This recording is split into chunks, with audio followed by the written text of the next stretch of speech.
आज इस रूप में जहाँ सत्संग में बाबा हरदेव सिंह जी महाराज के जीवन से शिक्षाएं जो भी कितने अनमोल उनके कर्मों द्वारा एक वचनों द्वारा मिली, वो जीवन में एक रूप हर एक का जिन्होंने वो शिक्षाओं को अपनाया, वो रूप सवार के अपना जीवन का गुजरान वो करते गए। और जहाँ बात सिर्फ इतनी कि सिर्फ एक नाम लेना ही बाबा जी का काफ़ी, और ये कह देना कि जो उन्होंने सिखाया हमने जीवन में डाला, तो वो आत्ममंथन की बात की क्या वाकई ही वो डाला या नहीं। तो जहाँ सिर्फ नाम लेना उसके लिए ही कि अपना ही कोई फ़ायदा हो, तो वो अपने आप को देखें कहाँ हैं। और जिन्होंने कर्मों में डाला उनको तो कभी बोलना भी नहीं पड़ा। तो जीवन एक इस तरह का जहाँ मानवता को ही एक परम धर्म मानकर सेवा भाव को ही एक महत्वता, ऐसा जीवन जो प्रेम के ऊपर आधारित, भक्ति के ऊपर आधारित, मानवीय गुणों के ऊपर आधारित, तो ऐसा जीवन ही हर किसी के हिस्से आए। ऐसी एक भाव के ऊपर कहाँ एक पूरा साल ही अगर जीवन देखें तो सद्गुरु बाबा जी तो हर समय ही मानव कल्याण में पल पल अपना समय लगा देते। और ये सभी ने भी देखा कि अपने लिए कितना ही समय उनके पास ना के बराबर एक वो पर्सनल टाइम, पर हर किसी को जिनको भी मिले वो भाव ऐसा ही कि एक अपनापन लगा ही नहीं कि पहली बार भी कोई मिल रहा हो तो वो पहली बार ही मिल रहा है। तो जहाँ तक एक स्वभाव की बात, जहाँ तक एक संदेश की बात, तो वो तो एक भक्ति को हम कैसे अपनी मजबूत करें उसी पे लगाया, एक दूसरे को कैसे अपना बनाते हैं खुद जी कर दिखाया। तो ऐसे ही भाव हर एक के जीवन में आए, कैसे हम भी अब ये आत्ममंथन करके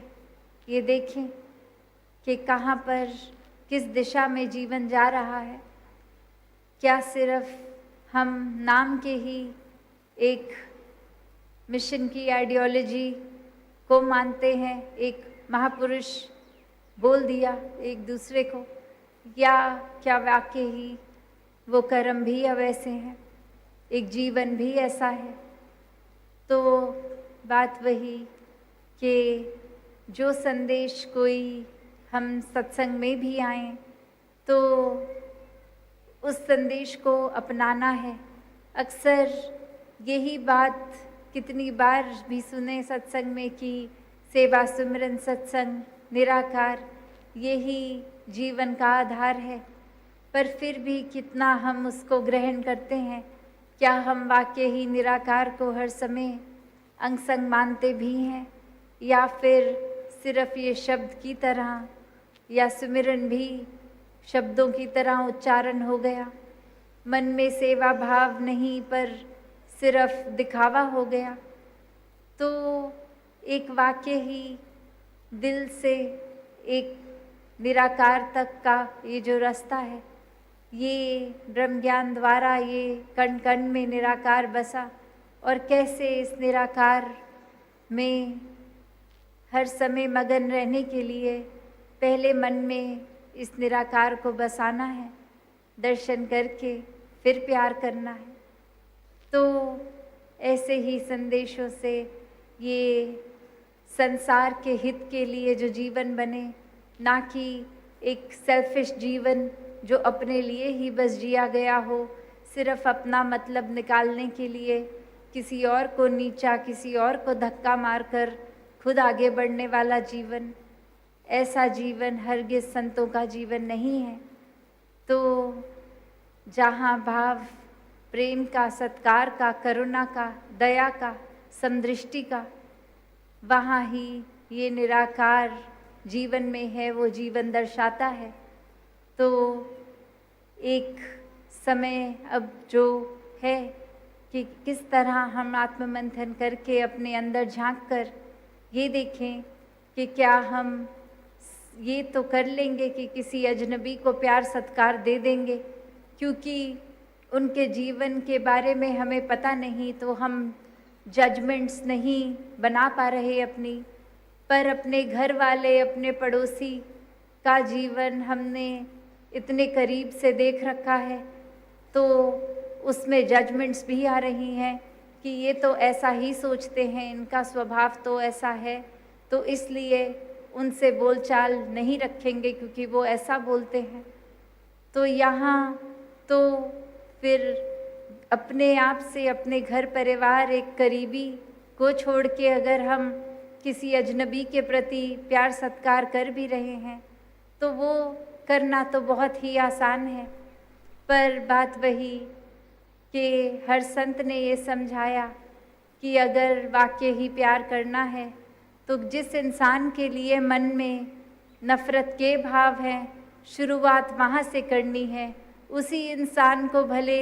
प्यार कर लो तो पूरी संसार से प्यार हो जाएगा। तो ऐसा भाव कि कोई हमारे लिए कैसे भी भाव रखे, हमें ये निराकार को हर समय हाजिर नाजिर मानकर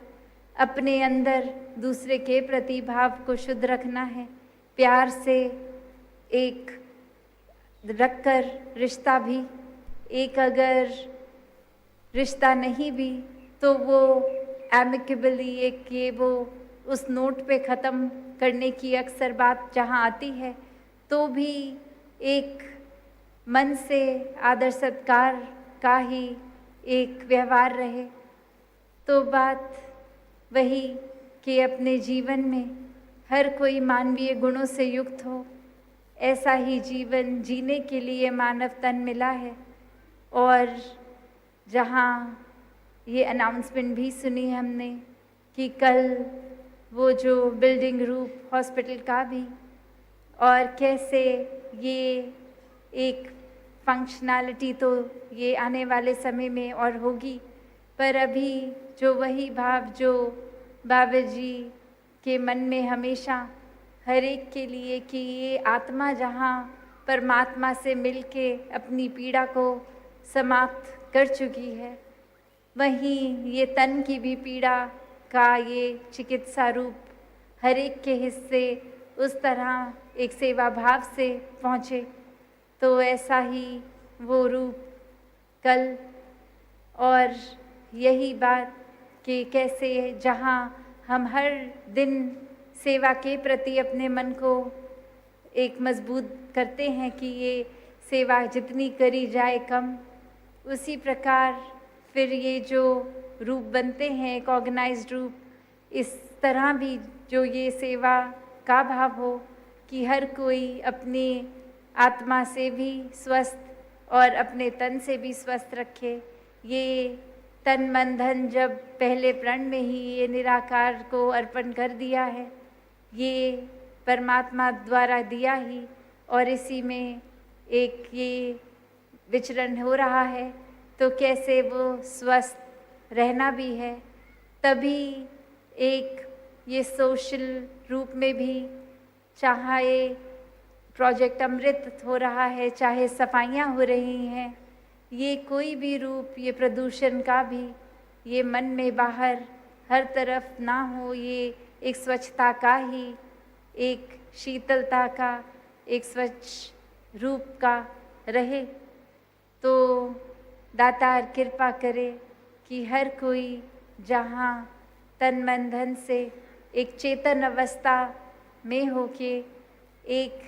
मन में चतुराई चालाकियों के भाव से नहीं, एक समर्पित इनोसेंट रूप से इस निराकार से अपना नाता बनाए, तो फिर सेवा भाव भी वो महान बनेंगे। एक कर्म भी महान होंगे, सुमिरन रूप भी एक सत्संग में भी आने के लिए मन हमेशा एक उत्साह में, और सत्संग से जो अच्छाइयों को ग्रहण करके जीवन में उतारना, फिर वो ऐसा मन ही कर सकता है। वरना तो अपनी सहूलत से सत्संग में भी मैसेज को छटाई कर लेते हैं कि उस महात्मा ने ये बोला था, ये पहली लाइन तो हम मान लेते हैं, पर जो दूसरी लाइन कही वो हम नहीं मानेंगे क्योंकि उसमें हमारी कन्वीनियंस नहीं है। तो इस तरह का जीवन भी फिर एक सत्संग आके भी सत्संग ना आना ही हुआ। तो दातार कृपा करे कि हर कोई वाकई ही एक जो असली रीज़न है, सही रीज़न है सेवा सिमरन सत्संग करने का, भक्ति करने का, निराकार का ज्ञान लेकर ये जीवन में निराकार होते हुए अपने कर्मों को जब एक शातिर होके हम अगर जी रहे हैं तो फिर ये निराकार का वास तो असल में हुआ ही नहीं। तो हर कोई एक भाव जहाँ चेतनता का भी वहाँ भोलेपन का भी बना के रखें, तभी ये भक्ति परवान होती है। तो दातार कृपा करे हर कोई भक्ति में जीवन जीतकर सिर्फ बोल रूप से ही एक मिशन के साथ नहीं पर कर्म रूप से आगे प्रचार करें। दातार सभी पे कृपा करे। सात संगत जी, धन निरंकार जी।